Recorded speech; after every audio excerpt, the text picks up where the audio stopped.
നമസ്കാരം. കണ്ണപ്പ മുകേഷ് കുമാർ സിംഗാണ് സംവിധാനം. അതറിയാമല്ലോ, അദ്ദേഹം ഒരുപാട് സീരിയലുകളൊക്കെ സംവിധാനം ചെയ്തിട്ടുള്ള ആളാണ്. രാമായണ, മഹാഭാരത തുടങ്ങിയ സീരിയലുകളൊക്കെ സംവിധാനം ചെയ്തിട്ടുള്ള ആളാണ്. അപ്പോൾ അതുകൊണ്ട് തന്നെ ഈ സിനിമയ്ക്ക് മൊത്തത്തിലൊരു സീരിയലിൻ്റെ എഫക്റ്റ് വന്നിട്ടുണ്ട്. ഒരു serial flavour start to end ഈ സിനിമയ്ക്കുണ്ട്.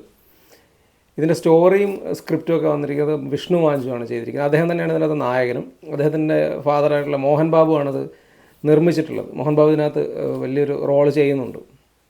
പേഴ്സണലി ഈ സിനിമയ്ക്ക് വലിയ പ്രതീക്ഷയൊന്നും ഉണ്ടായിരുന്നില്ല. മലയാളത്തിൽ നിന്ന് ലാലേട്ടനത്തിൻ്റെ ഭാഗമാവുന്നു, ആ ഒരു എക്സൈറ്റ്മെൻറ്റിനപ്പുറം ഒന്നും ഉണ്ടായിരുന്നില്ല. പക്ഷേ അതിൻ്റെ ട്രെയിലറും അതുപോലെ ടീസർ ഒക്കെ വന്ന സമയത്ത് സ്വാഭാവികമായിട്ടും ഈ സിനിമയുടെ ഒരു ഏകദേശം ഒരു നിലവാരം എന്തായിരിക്കും എന്ന് അറിയാമായിരുന്നു. പക്ഷെ എന്നാലും എന്താ പറയുക, പ്രഭാസും അക്ഷയകുമാറും ലാലേട്ടനും ഒക്കെ ഉള്ളൊരു സിനിമ, ഒരു വലിയൊരു സിനിമ, അപ്പോൾ സ്വാഭാവികമായിട്ട് തിയേറ്ററിൽ കാണുക അങ്ങനെ വിചാരിച്ചിട്ടുള്ളൂ. പക്ഷേ ഈ സിനിമ ഒരു തരത്തിലും കണ്ടിരിക്കാൻ പറ്റാത്തതാണ്. വെറുപ്പിക്കലിൻ്റെ അയ്യൊരു കളിയാണ്. ഇതിൻ്റെ ഫസ്റ്റ് ഹാഫ് കണ്ട സമയത്ത്, ഫസ്റ്റ് ഹാഫിൽ ഇപ്പോൾ നമ്മൾ തുടക്കം ഒരു സിനിമ കാണുന്ന സമയത്ത് ആലോചിക്കുമല്ലോ, കുറേ കാര്യങ്ങൾ കൊള്ളാം, കുറേ കാര്യങ്ങൾ കൊള്ളില്ല എന്നൊക്കെ, അങ്ങനെയൊക്കെ ഒരു ചിന്ത ഉണ്ടായിരുന്നു. പക്ഷേ സെക്കൻഡ് ഹാഫ് കണ്ടപ്പോൾ അതിനകത്ത് ഒന്നുമില്ല നല്ലതെന്ന് പറയണം. അത്രയ്ക്കും അലമ്പ് പറഞ്ഞു തുടങ്ങിയാൽ എല്ലാം കളിയാക്കാനോ അല്ലെങ്കിൽ ട്രോൾ ചെയ്യാനുള്ളൊരു ഐറ്റം. ഇത് സിനിമ കണ്ടു കഴിഞ്ഞപ്പോൾ ഇതിനകത്ത് ലാലേട്ടൻ വന്നൊരു 5 മിനിറ്റാണ് ഈ സിനിമയ്ക്ക് അത് ഏറ്റവും നല്ലതെന്ന് തോന്നി. കാരണം അത് വലിയൊരു ഇമ്പ്രഷൻ ഉണ്ടാക്കുന്ന ഒരു ഏരിയ ഒന്നും അല്ല. പക്ഷേ എന്നാൽ പോലും സിനിമ മൊത്തം കണ്ടു കഴിഞ്ഞപ്പോൾ അതായിരുന്നു ഇതിനകത്ത് തരക്കേടില്ലാത്തൊരു ഭാഗം എന്നാണ് തോന്നിയത്. പക്ഷേ എന്നാൽ പോലും ലാലേട്ട ഇത്തരം സിനിമകളുടെ ഭാഗമായിട്ട് അങ്ങ് വരരുത്. ബന്ധങ്ങളുടെ പേരിലോ കടപ്പാടിൻ്റെ പേരിലോ ആണെങ്കിലും അങ്ങ് ഒരു 10 സെൻറ്റ് സ്ഥലം എഴുതി കൊടുത്തുള്ളൂ. എന്നാലും ഇത്തരം ചവറ സിനിമകളുടെ ഭാഗമായിട്ട് അങ്ങ് വരരുത്. അങ്ങ് ഇതിൽ വലിയ രീതിക്ക് മോശമായിട്ടൊന്നുമില്ല. പക്ഷേ ഈ സിനിമ ആകെ മൊത്തത്തിലൊരു ചവറാണ്. എന്നാൽ ഈ സിനിമയിലെ നായകൻ എന്ന് പറയുന്നത് വിഷ്ണു വാഞ്ചുവാണ്. വിഷ്ണു വാഞ്ചു തന്നെയാണല്ലോ നേരത്തെ പറഞ്ഞത്, ഇതിൻ്റെ സ്ക്രിപ്റ്റൊക്കെ എഴുതിയിരുന്ന പുള്ളി തന്നെയാണ്. വിഷ്ണു വാഞ്ചുവിന് അഭിനയിക്കാൻ അറിയില്ല. കാരണം അത്രയ്ക്കും ഹെവി ആയിട്ടുള്ളൊരു ക്യാരക്ടറാണിത്.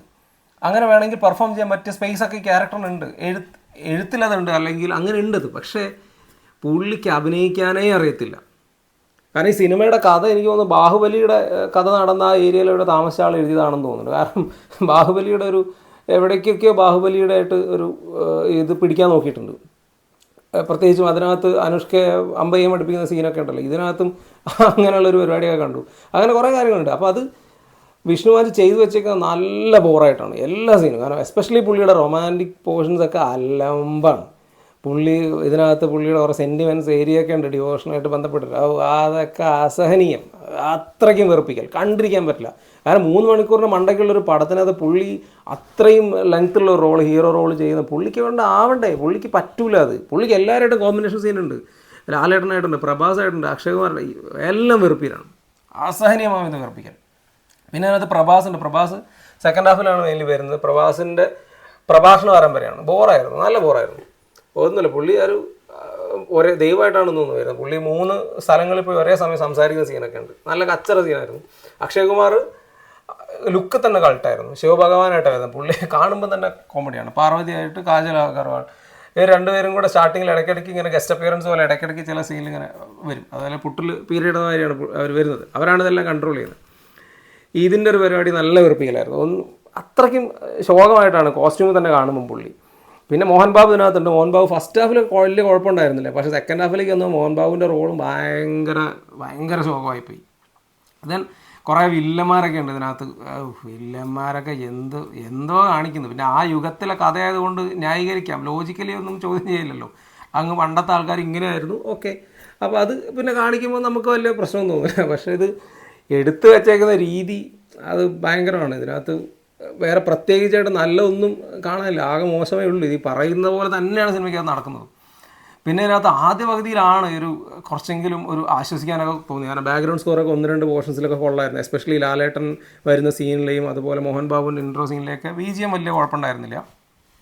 പക്ഷേ ആദ്യ പകുതിയിൽ ഏറ്റവും വെറുപ്പിക്കലായി തോന്നിയത് 2 പേരാണ് എനിക്ക്. കാരണം ഒന്ന് ഐശ്വര്യ, നമ്മൾ ഈ നരസിംഹത്തിലും ബട്ടർഫ്ലൈസിലൊക്കെ അഭിനയിച്ച അതിലെ ഹീറോയിൻ ഐശ്വര്യ, അവരിതിനകത്തുണ്ട്. എൻ്റെ അമ്മേ, അത്രയ്ക്കും എന്താ പറയുക, ശോകമായിരുന്നു. അതുപോലെ തന്നെ മധുബാല അതിനകത്ത് ഒരു ഗ്രാമം എന്താ പറയുക ഭരിക്കുന്ന ഒരാളൊക്കെ ആയിട്ടാണ്. അയ്യോ, നായികയുടെ അമ്മയാണ് അതിനകത്ത്. ഒട്ടും പറ്റൂലായിരുന്നു. ഇവർ രണ്ടുപേരാണ് ആദ്യം ഒരു ഹാഫിൽ ഭയങ്കര വെറുപ്പിക്കലായി തോന്നി. ഒരു ഓവറോൾ സീരിയൽ നിലവാരം തന്നെയാണ് ആദ്യവതിയിലുള്ളത്, വേറെ പ്രത്യേകിച്ച് മേന്മയൊന്നുമില്ല. സെക്കൻഡ് ഹാഫിന് ഒന്നുമില്ല, ആരുമില്ല, ഒന്നും പ്രത്യേകിച്ച് പറയാനില്ല. അജാതി കച്ചറയാണ്. ഈ സിനിമയുടെ ടെക്നിക്കൽ സൈഡിലൊക്കെ നോക്കിക്കഴിഞ്ഞാൽ അത്യാവശ്യം നല്ല ആൾക്കാർ വർക്ക് ചെയ്തിട്ടുണ്ട്. അപ്പോൾ ഇതിന് സിനിമാറ്റോഗ്രാഫി ചെയ്തിരിക്കുന്നത് അന്തോണിയാണ്. ഇപ്പം കാക്ക വാരണായരൊക്കെ പോലുള്ള ഗൗതം വാസുദേവൻ്റെ സിനിമകളിലൊക്കെ സ്ഥിരം ചെയ്തിട്ടുള്ള ആൾ. അതിൽ ആക്ഷൻ പീറ്റർ ഹെയ്ൻ ഉണ്ടെന്ന് തോന്നുന്നുണ്ട്. അതുപോലെ മ്യൂസിക് ചെയ്തിരിക്കുന്നത് സ്റ്റീഫൻ ദേവസിയാണ്. അപ്പോൾ ഇങ്ങനത്തെ ആൾക്കാരൊക്കെ ഇതിനകത്തുണ്ട്. പക്ഷേ ഇത് ടെക്നിക്കലി ഒക്കെ ഭയങ്കര ഷോക്കാണ്. എസ്പെഷ്യലി ഇതിൻ്റെ ഒരു ഗ്രാഫിക്സ് ഷോക്കൊക്കെ എവിടെയാണ് ഇത് ഗ്രാഫിക്സ് ചെയ്തിട്ട് അങ്ങോട്ട് അലമ്പായിട്ടുണ്ട് മൊത്തത്തിൽ. കാരണം ഫ്ലെക്സ് കെട്ടിയിട്ട് അതിൻ്റെ മുന്നേ നിന്ന് അഭിനയിക്കുന്ന ഫീലൊക്കെയാണ് പലപ്പോഴും തോന്നുന്നത്. അപ്പോൾ അങ്ങനെ ഒരു ടെക്നിക്കലി ഒരു പെർഫെക്ഷൻ ഈ സിനിമയ്ക്ക് വന്നിട്ടില്ല. അത് അത്രത്തോളം നല്ല ആൾക്കാരൊക്കെ ഇതിൻ്റെ സൈഡിൽ ഉണ്ടായിട്ട് പോലും വന്നിട്ടില്ല. അതുപോലെയാണ് അഭിനേതാക്കളുടെ കാര്യം. ഈ പറഞ്ഞ പോലെ വലിയ താരങ്ങളും വലിയ അഭിനേതാക്കളൊക്കെ ഉണ്ടായിട്ടും 10ൻ്റെ പൈസയ്ക്കുള്ള ഒരു ആക്ടിങ് മൊമെൻറ്റ് ഇതിനകത്തില്ല. ഒന്നുമില്ല, ആരെ ഭാഗത്തുനിന്നുമില്ല. അങ്ങനെ 3 മണിക്കൂറുള്ള ഈ ഒരു പടം ഇതിങ്ങനെ സഹിച്ചിരുന്ന് കാണാമെന്ന് പറഞ്ഞാൽ എനിക്ക് തോന്നുന്നില്ല അതിൽ ആർക്കും അങ്ങനെ ഇൻവോൾവ് ആയി കാണാൻ കഴിയില്ല. അത് കുറച്ചൊരു കോമഡി ആയിട്ടൊക്കെ കണ്ടു കഴിഞ്ഞാൽ ഇത് 3 മണിക്കൂർ നീങ്ങത്തുള്ളൂ. കാരണം ആദ്യത്തെ അരമണിക്കൂർ ആകുമ്പോൾ തന്നെ ഈ പണ്ടാറ് നീങ്ങുന്നില്ലല്ലോ എന്ന് തോന്നും. അങ്ങനത്തെ ഒരു എലമെൻ്റുള്ള പടമാണ്. ഇത്രയൊക്കെ ബഡ്ജറ്റിലൊക്കെ ഇങ്ങനൊരു പടമൊക്കെ എടുക്കുക എന്ന് പറഞ്ഞാൽ അവർക്ക് കാര്യമായിട്ട് എന്തെങ്കിലും പ്രശ്നം കാണുമെന്ന് തോന്നുന്നുണ്ട്. അതും പ്രത്യേകിച്ചും വലിയ വലിയ ആർട്ടിസ്റ്റുകളെയൊക്കെ കൊണ്ടുവന്നിട്ട് ഇന്ത്യയിലെ ഏറ്റവും സെയിലബിലിറ്റിയുള്ള അഭിനേതാക്കളെയൊക്കെ കൊണ്ടുവന്നിട്ട് കാണിച്ചു വെച്ചേക്കുന്നത് ഈ അടുത്ത കാലത്ത് ഇങ്ങനത്തെ ഒരു എക്സ്പീരിയൻസ് ഉണ്ടായിട്ടില്ല. അത്രയ്ക്കും ബോറൻ പടം.